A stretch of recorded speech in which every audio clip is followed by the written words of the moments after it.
Have you ever used a compass? Well, if you have, you've taken advantage of one of the Earth's most unique features, its magnetic field. Yes, I said magnetic field.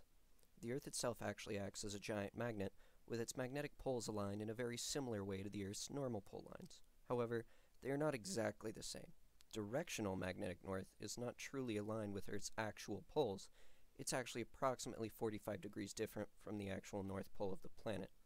Furthermore, I reference this as directional magnetic north because the magnetic south pole of the planet is actually in the northern hemisphere of Earth, and vice versa. We know this because opposite poles of magnets attract, and the north needle on your compass points to the magnetically south pole of the planet. Since we directionally define this as north, I know it may be a little confusing, but you'll become comfortable with the idea in time. Let's move on for now, though. There are many theories as to why the Earth's magnetic field exists, but none have been completely proven due to its nature within the Earth's subsurface. It is very difficult to study anything which originates within the Earth's subsurface because it lies miles underground in very hostile and rather hot environments. Why would the average Joe be interested in this, though? I mean, most people don't need to use a compass on a daily basis, especially with modern GPS technology. However, the Earth's magnetic field is actually responsible for aiding you in daily life. The magnetic field acts as a kind of giant planetary shield from solar radiation. I know it sounds like something out of Star Trek, but it's true. The Earth's magnetic field traps charged particles of radiation from the sun, protecting the population from high levels of radiation exposure. As the charged particles move around in the atmosphere, they can sometimes cause a beautiful phenomenon known as the aurora borealis, or northern lights. All of this sounds very interesting theoretically, but how do we know it's real?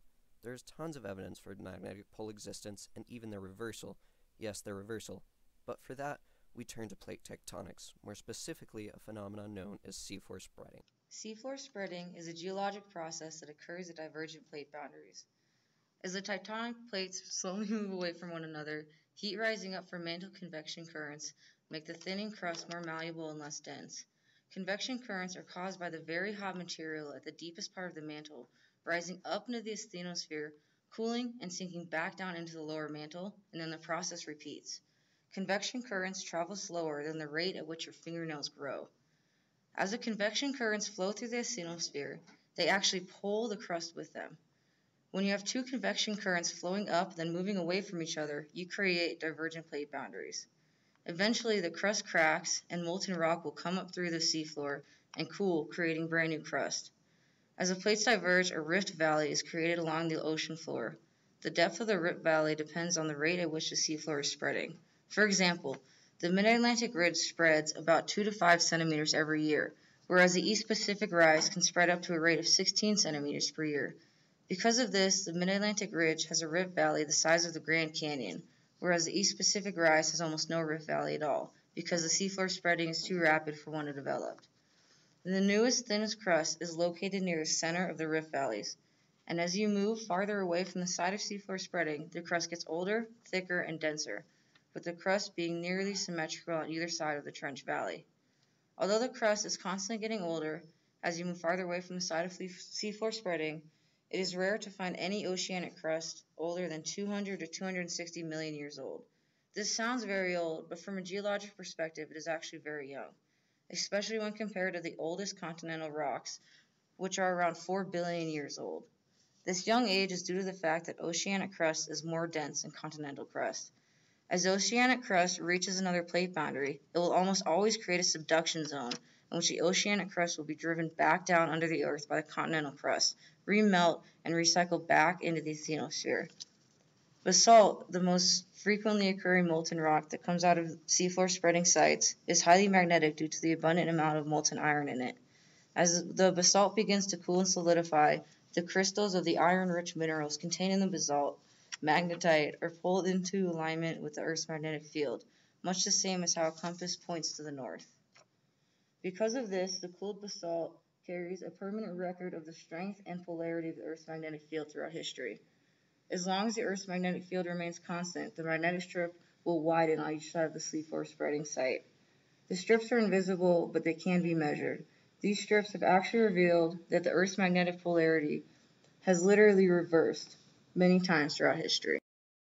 A geomagnetic reversal is a switch in a planet's magnetic field so that the north is magnetically south and the south north. Turns out Earth has experienced hundreds of geomagnetic reversals. It's actually quite natural. Earth's reversals historically happen somewhere between every 100,000 to 1 million years. It usually takes between 1,000 and 10,000 years to complete the reversal. During a reversal, the magnetic fields morph and push and pull each other, forming multiple, constantly changing poles. The latest geomagnetic reversal, called the Bruns-Motoyama reversal, occurred roughly 780,000 years ago and was a little strange. Poles reversed for 440 years and then switched back. But when is the next one? Researchers think that it may be soon. Recently, researchers have been conducting studies to test Earth's magnetic field and noticed the field's weakening in some places and strengthening in others. But mostly speculation. Many scientists think this is the Earth preparing to have a geomagnetic reversal. But what will happen when it does reverse? Well, the popular opinion appears to be that the apocalypse will soon follow, ending the human race and life on Earth. This is most likely not the case. I mentioned earlier that this has happened many times in our past, and studying both the Earth's environment and creatures alive back then, everything appears to be relatively unaffected. It is highly probable that without measuring it, we wouldn't even notice that they switched. There are just a couple concerns. One takes into consideration that our magnetic field is what protects us from the majority of solar flares and radiation. Fear is that the weakening of the field that goes along with the reversal would let high amounts of solar radiation into our atmosphere. However, while we would expect an increase in what gets through, it's unlikely that it'd be enough to cause serious worry. The other concern is that while we have good reason to believe the reversal won't hurt us, we have no data on how pole reversal will affect all of our technology. We do know that solar storms can damage satellites, cause power outages, and interrupt radio communications, and it wouldn't be too far-fetched that during reversal we would have some problems with our tech. Given that these happen over a period of thousands of years, however, humans would have plenty of time to figure out how to adapt and protect what might be affected.